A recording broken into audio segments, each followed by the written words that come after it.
Real Talk Chicago. Growing up in Chicago is a blessing. Real Talk Chicago. I want to make something. I want to make the next Ralph Lauren. Real Talk Chicago. Keeps you here. It's about truth. It's about information. It's about awesomeness. And the only luxury is time. You Real are Talk listening to Chicago. another episode of Real Talk Chicago. Today we have a very special guest in the building. This is a great return since we've made all our leaps and bounds. Yes. What up, everybody? It's your boy, ANTWAIN JONES. All right, and Mr. ANTWAIN JONES, how would you describe yourself? Man, I'm a survivor. Like, I take advantage of opportunities and just make the best of them. You know? Okay. That's my life. So, where are you from? I'm from St. Louis. And when did you get to Chicago? 2010, after college. Okay, so college finished, and you came here. Why? Opportunity. Man, there's a lot of opportunity in the city. And like I say, you just gotta grab it by the bull horns and Right. yeah. All right. So you felt like, and I mean, obviously, Chicago because of the size, got a lot more opportunity than St. Louis. Oh yeah, a lot more opportunity. What was growing up in St. Louis like? Man, I live a crazy life, bro. It's get the bottom. I came from the roots. Like, yeah, it's been rough.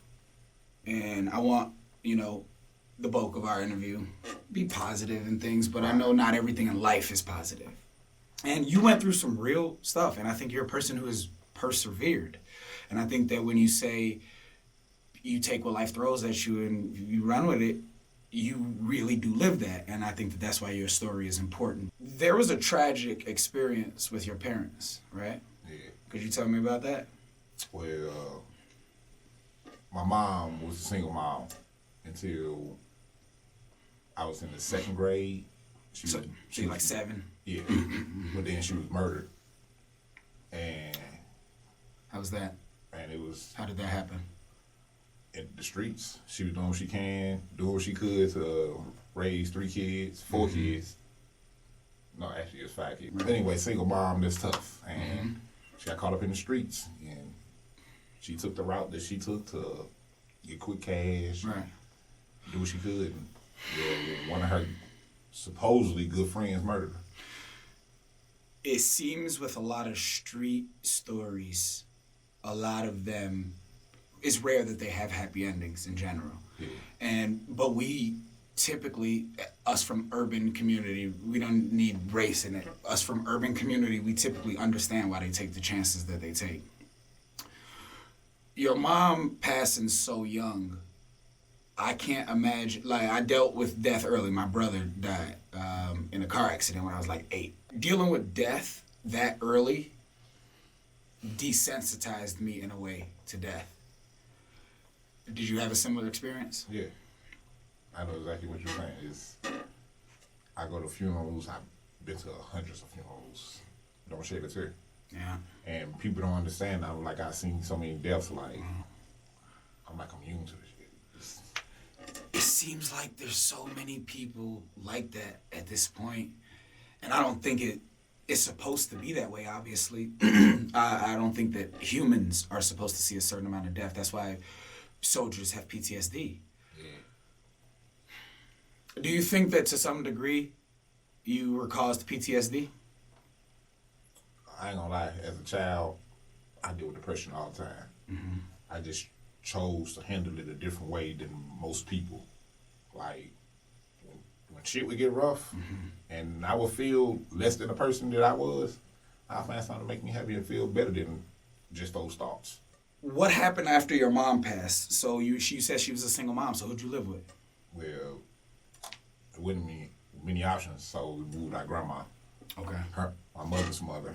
It was either that or CPS? Like I say, early in our life, we've been through the system. Like, my mother's lost custody of us a few times. I remember growing up in foster homes and not actually having my brother and sister, just having one or the other. Right. And then months later, you're reunited just for a few months, and then you're torn back apart. Like, Are you guys close now? oh yeah, we're super close. That's great. It doesn't get any closer. Right. I've seen that destroy. I've seen the system destroy families. I know I made us stronger. That's good, man. Yeah. Had you ever been to Chicago? I visited once with my friends. And just loved it. That makes sense. Yeah, it was a dope experience. If the hood don't scare you, you'll love Chicago. Yeah, Yeah. real simple. But the thing was, when we visited, we were in the hood like all the time, and I didn't know until I moved here, and I was like, "What was I doing?" Tell me about your first acting experience. The funny thing is, I always wanted to be an actor, but I never like took it serious. I could act. I act every day of my life. I'm a black man in America. Like, so I had a client who was at Columbia College. What do you mean? I was a personal trainer. Okay, you were a personal trainer. Yeah, and I was training this guy who went to Columbia College. And his senior project was to make a film. And he was just rambling on about like how he need actors and all that, didn't know where to find them. And I was like, I'll help you out what you need. Right. I like acting. And he was like, well, cool. I'll give you the information and show up. And to find out his uncle was like a big name. I forgot the guy's name, but he was a big name. He was like, hey, you want to keep doing it? This is the name you should contact. This is the email you should reach out to, and they can get you on some background stuff. Sound fun. Signed up for that. And he basically had me at background the whole season 1 of Chicago PD.